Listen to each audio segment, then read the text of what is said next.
John, it's such a pleasure to have you here. Thank you. It's my honor. This will be a lot of fun in this interview. Scaling is a big part of an organization as big as yours. Yes. It is global market opportunities.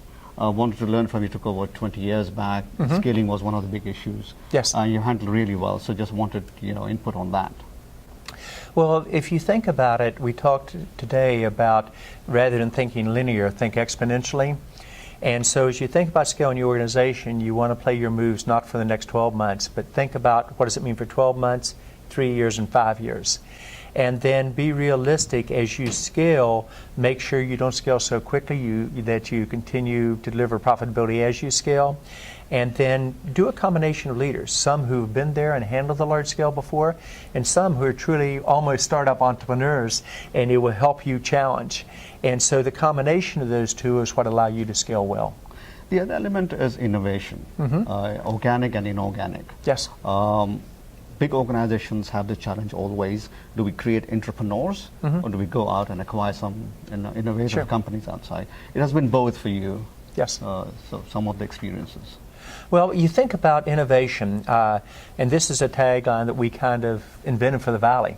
It's build, buy, partner. Build as you do it yourself, and there are two transitions on yourself. One is you do it, but you do it, innovate primarily in your product lines. Another, which is hard to do, is you innovate in new areas, and it's taken us almost 20 years to learn how to do that well. The second is you acquire. We've acquired 178 companies, but the issue is 90% of acquisitions in high tech fail.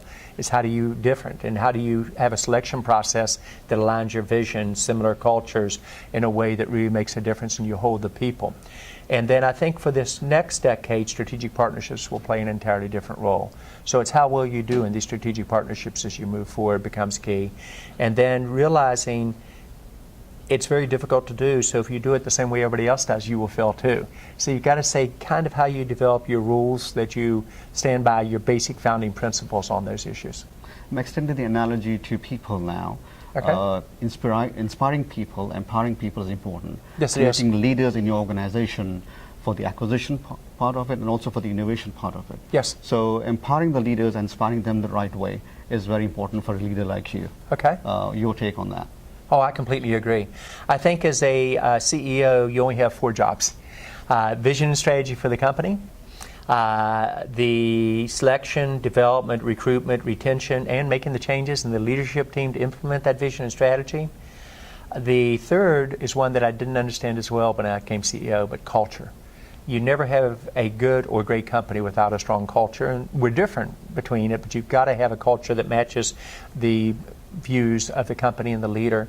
And then the fourth element you do as a leader is communicate. So to your point, you outline the vision and then you inspire your team and communicate in a way that they follow you to that vision.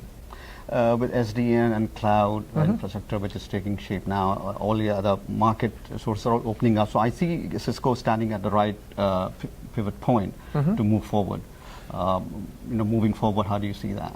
Well, what's exciting is every one of the technologies you just mentioned, network function virtualizations, software-defined networks, clouds, etc., are all network-centric. So we're at the core of every transition that's going on, and you could expand that to the social networking, you could expand it to digitization, etc. And we believe there'll be intelligence throughout on that. And so we come at it with architectures and balance, and then we plan to lead. We're the #1 player in private clouds, as an example. We're now the #1 player by far in network function virtualization. We got a little bit slow start in software-defined networks. Now we're the clear leader in software-defined networks. And so what we do is, nobody wakes up in the morning saying, yeah, I want a software-defined network. What they want is programmability, the ability to make a difference, fast innovation, and fast IT we talked about earlier. So we not only provide the capabilities of these concepts, we provide the ability to do it at lower cost and through architectures that allow them to get the results they want, which is fast innovation, lower cost. You are among the few remaining legends who have run the company more than 15 years or so. They're leaving behind a huge legacy. The important thing for a leader is to see his legacy play forward. I wanted your take on that. Well, this may surprise you. I'm not a big believer in legacy. As an example, I've never been to a graduation, my own graduation, high school, college, law school, MBA school. I tend to always be looking forward, and I think that's important. It's much like our kids. Our legacy isn't our kids. All we want as parents is for our kids to have a chance to be happy in life, healthy, and to fulfill their dreams and aspirations. So what I want at Cisco isn't about me or looking backwards. It's thinking forwards as a company on how we really differentiate ourselves and how this next generation of leaders do a better job than I did. Finally, Silicon Valley is the bastion of entrepreneurship and technology innovation. Cisco is pretty much everywhere around the globe. What would you advise the emerging entrepreneurs in this space?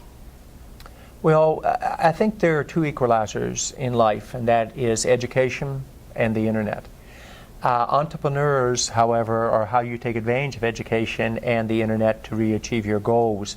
And the first advice would be understand this digitization concept that's coming at us isn't about technology. It's about it will transform every business, every government in the world.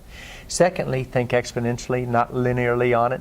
Third, it's about the same leadership principles that I talked about. It's about vision and strategy and what's your differentiation. It's about getting your leadership team around you that can help you implement that vision and strategy and having the courage to change when appropriate. It's about the culture that you want, and it's about how you communicate all of the above. The other thing as a leader for the entrepreneurs, you've got to constantly reinvent yourself. Right. It used to be when I started, reinventing was maybe once every 10 years. Then it became every 7, then it became every 5, now it's almost every 3. And that's what I'm particularly proud of, is how Cisco's managed through those transitions.